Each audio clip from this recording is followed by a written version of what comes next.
और अब हमारी खास पेशकश देश प्रदेश। दिल्ली के जहांगीरपुरी इलाके में हुए दंगे के 9 आरोपियों की रोहिणी कोर्ट में वर्चुअल पेशी हुई है। इनमें अंसार, सलीम चिकना, इमाम शेख उर्फ सोनू, दिलशाद और अहीर भी शामिल थे, जिन पर एनएसए लगाया गया है। क्राइम ब्रांच ने अदालत से मामले के संवेदनशील होने और पूछताछ बाकी होने की दलील दी और 8 दिन की पुलिस रिमांड मांगी। कोर्ट ने एनएसए के तहत गिरफ्तार किए गए 5 आरोपियों को 8 दिन की पुलिस रिमांड पर भेज दिया है और बाकी 4 को न्यायिक हिरासत में भेजा गया है। दिल्ली के जहांगीरपुरी में हुई हिंसा के मामले में आरोपियों के खिलाफ अब मनी लॉन्ड्रिंग के तहत भी जांच की जाएगी। इस मामले में ईडी ने पीएमएलए के तहत भी केस दर्ज कर लिया है। जांच के लिए दिल्ली पुलिस कमिश्नर ने ईडी के निदेशक को चिट्ठी लिखी थी।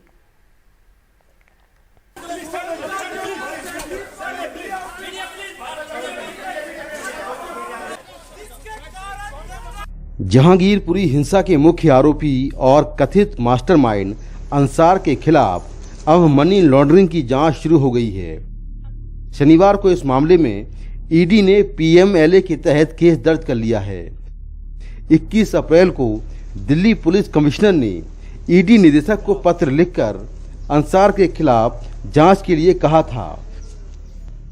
सूत्रों की माने तो दिल्ली पुलिस क्राइम ब्रांच की जांच में पता चला है कि अंसार के अलग अलग बैंक खातों में काफी पैसे हैं। उसकी संपत्तियां दिल्ली से लेकर पश्चिम बंगाल तक हैं, जबकि उसका कबाड़ का काम है जिसमें ज्यादा कमाई नहीं है। शक है कि वो जाली नोटों और सट्टे के कारोबार में है।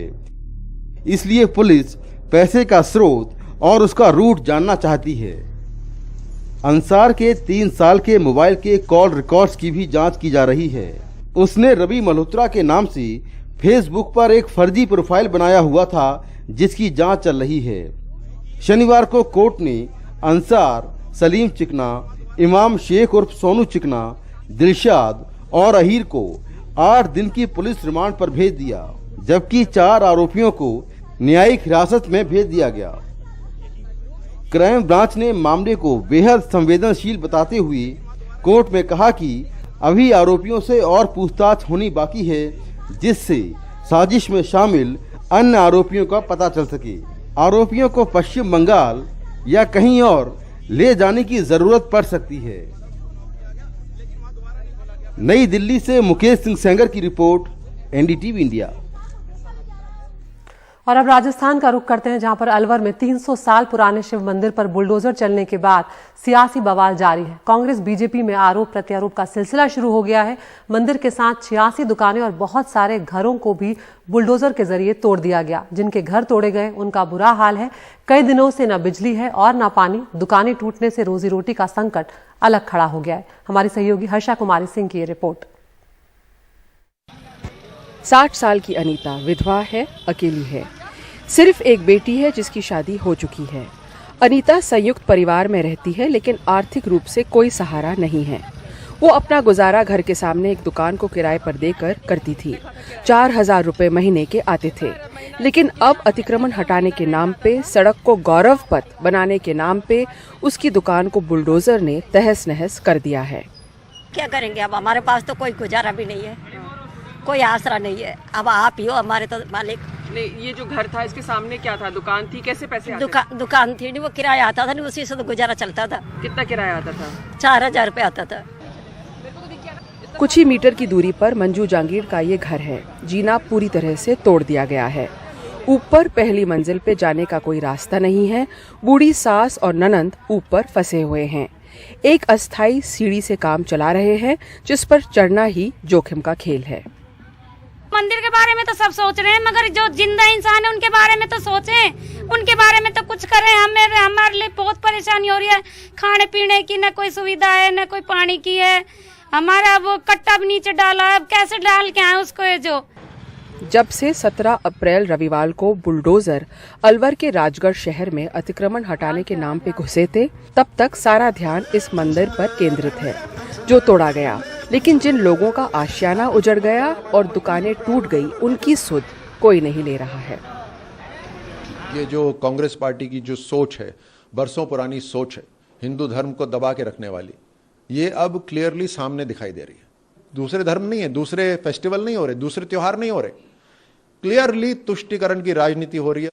मंदिरों की मूर्तियां तो संरक्षित की गई हैं। जिन लोगों के घर टूटे हैं उनके साथ साथ उनकी बिजली भी काट दी गई है और पानी की लाइनें और नल भी ध्वस्त किए गए हैं। इतनी गर्मी में उनके पास न पानी है न बिजली। सोमवार को शाम को हमको वो मिला था और मंगलवार बुधवार का सब सिर्फ टाइम था। उसके बाद बुधवार से 4 दिन का छुट्टी थी। हम एटीएम साहब से मिले, एटीएम साहब से कहा कि साहब हमको टाइम दे दो थोड़ा। बोला टाइम नहीं दूंगा, मैं 4 दिन की छुट्टियों में करके जाऊंगा। मैं सुबह 6 बजे बुलडोजर चल जाएगा, अपने अपने मकान खाली कर लो और यहाँ जाओ, टाइम मत खराब करो। कांग्रेस का एक दल भी यहां पहुंचा। उसने राजगढ़ की नगरपालिका को दोषी ठहराया। यह नगरपालिका के 35 में से 34 सदस्य भाजपा के हैं। कांग्रेस ने उनके खिलाफ पुलिस थाने में रिपोर्ट दर्ज करवाई है। उनका चेयरमैन के ऊपर क्या कार्रवाई करी उन्होंने? आज चेयरमैन भागा हुआ है। हमने पुलिस एसएचओ से निवेदन ये किया है कि तुरंत इसके ऊपर कार्रवाई होनी चाहिए, इन लोगों को अरेस्ट करा जाए। आज फरार हो गए हैं ये। अलवर के इस शहर में मंदिर के टूटने से राजनीतिक मंच तो तैयार हो गया है, लेकिन इन लोगों की कोई सुध नहीं ले रहा है। जिनके घर उजड़ गए हैं, जिनके जीविका का साधन मिट्टी में मिल गया है। भाजपा और कांग्रेस की इस लड़ाई में पुनर्वास तो दूर, इनके लिए मुआवजे की बात ही कोई नहीं कर रहा है।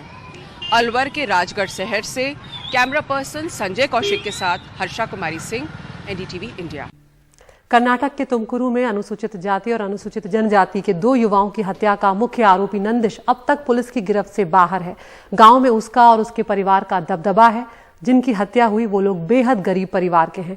उन पर छोटी मोटी चोरी का मामला भी चल रहा है, लेकिन सवाल ये है कि चोरी के शक में या किसी भी स्थिति में इनको ये अधिकार किसने दिया कि वो किसी की जान ले लें। और इस केस में बेरहमी बरती गई है। पुलिस को सख्त कार्रवाई कर एक संदेश देने की जरूरत है। फिलहाल इस केस में 12 लोग गिरफ्तार किए गए हैं। निहाल किदवई की ये रिपोर्ट। 2 हमनाम गिरीश मुदलागिरियप्पा और गिरीश, इनकी हत्या का आरोपी तुमकुरू के पेदनाहल्ली गांव का एक दबंग और उसका दोस्त है। इसकी हिम्मत देखिए, गिरीश को घर से वो रात में सुनसान जगह ले गया। पुलिस के मुताबिक पहले दोनों के पैर नारियल के पत्तों से जलाए ताकि वो भाग न सके, फिर तड़पते लोगों का गला घोंटकर कत्ल कर दिया। रात में नंदीश हमारे घर आया, मेरे भाई को लेकर चला गया। माँ ने खाना खाने को कहा, लेकिन उसने खाना नहीं खाया। अगले दिन सुबह हमें हत्या का पता चला। मुझे नहीं पता कि मेरे बेटे के साथ उन लोगों ने ऐसा क्यों किया। वो एक ड्राइवर का काम करता था, वो ऑटो चलाता था। सुबह जब मैं सोकर उठी तब मुझे पता चला कि वह इस दुनिया में नहीं है। इनमें से एक की लाश तालाब में तैरती मिली, जबकि दूसरे को मारकर दबंगों ने मौकाए वारदात पर ही छोड़ दिया। दोनों पर चोरी के मामले दर्ज हैं और वो फिलहाल जमानत पर थे। लेकिन सवाल यह है कि चोरों को मनमानी ढंग से सजा देने का अधिकार दबंगों को किसने दिया? हमें कुछ सुराग मिले हैं, लेकिन मैं इससे ज्यादा जानकारी आपको नहीं दे सकता। मामला गांव के असरदार ऊंची जाति के लोगों से जुड़ा है। राज्य के कानून मंत्री माधोस्वामी तुमकुरू से हैं और गृह मंत्री अरगा ज्ञानेंद्र तुमकुरू के प्रभारी मंत्री हैं। हत्या से पहले इन दोनों के साथ जिस तरह की क्रूरता बरती गई, उससे साफ पता चलता है कि हत्यारे इन दोनों से कितनी घृणा करते हैं। आखिर इस नफरत की वजह क्या है? पुलिस का कहना है कि मुख्य आरोपी की गिरफ्तारी के बाद ही ये साफ हो पाएगा। तुमकुरू से ब्यूरो इनपुट्स के साथ निहाल किदवई, एनडीटीवी इंडिया।